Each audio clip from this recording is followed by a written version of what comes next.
Aujourd'hui, on est au Diamant pour découvrir sa programmation 2026-2027, alors je vous emmène avec moi, on y va tout de suite. Une quinzaine de propositions, théâtre engagé, cirque contemporain, œuvres multidisciplinaires et même un gala de lutte. Le Diamant veut encore une fois repousser les frontières des arts vivants. Le Diamant, c'est un lieu qui accueille le théâtre sous toutes ses formes. Alors, c'est la façon que la programmation à chaque année va se déployer. La saison s'ouvrira avec Momie, le retour, une satire politique musicale qui mélange théâtre, rap, marionnettes et humour noir. Avec toute la montée des mouvements réactionnaires qu'on a vus dans les dernières années, j'avais pas le choix de ressusciter le personnage de Momie et d'explorer en quelque sorte qu'est-ce qui était advenu de toutes ces questions-là par rapport à la montée de l'autoritarisme et même du fascisme un peu partout sur la planète. Au Diamant, le théâtre engagé occupe encore une place importante cette année. C'est dans l'air du temps de vouloir s'adresser aux grandes questions qui traversent notre époque. Alors, bien sûr qu'on va accueillir du théâtre qui traite de questions politiques. Parmi les créations attendues, Guettant, le nouveau spectacle de Robert Lepage. Une œuvre intime inspirée de l'histoire du sida et des pandémies. Il y a des centaines de milliers de gens de 35 ans et moins qui sont...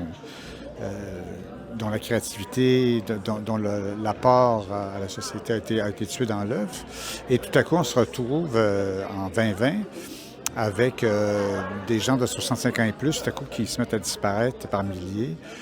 Donc, c'est pour ça que c'est un spectacle aussi sur les générations, sur l'héritage de ces pandémies-là. Présenté en avant-première à Québec, le spectacle sera à l'affiche du 1er au 25 avril. Mais la programmation ne s'arrête pas au théâtre traditionnel. Cirque contemporain, art de rue et théâtre d'objets occupent aussi une place importante dans cette saison. Le théâtre d'objets, c'est pas si connu encore au Québec, alors qu'en France, il y a des festivals de théâtre d'objets. Une spécificité, je dirais, qui est entre le théâtre et le théâtre de marionnettes. Mais si les gens ne connaissent pas nécessairement ça, par contre, il y a une adhésion immédiate de tous les spectateurs, les spectatrices, parce qu'il y a un plaisir de l'invention, mais en même temps, avec un propos, un discours, une mise à distance. Le Diamant mise aussi sur des œuvres inclusives et internationales. Des productions venues du Québec, de Montréal, mais aussi d'Europe et d'Amérique du Sud. Une programmation 2026-2027 très fleurie pour le Diamant qui met le théâtre sous toutes ses formes en avant. Par ailleurs, la billetterie sera disponible au grand public très prochainement.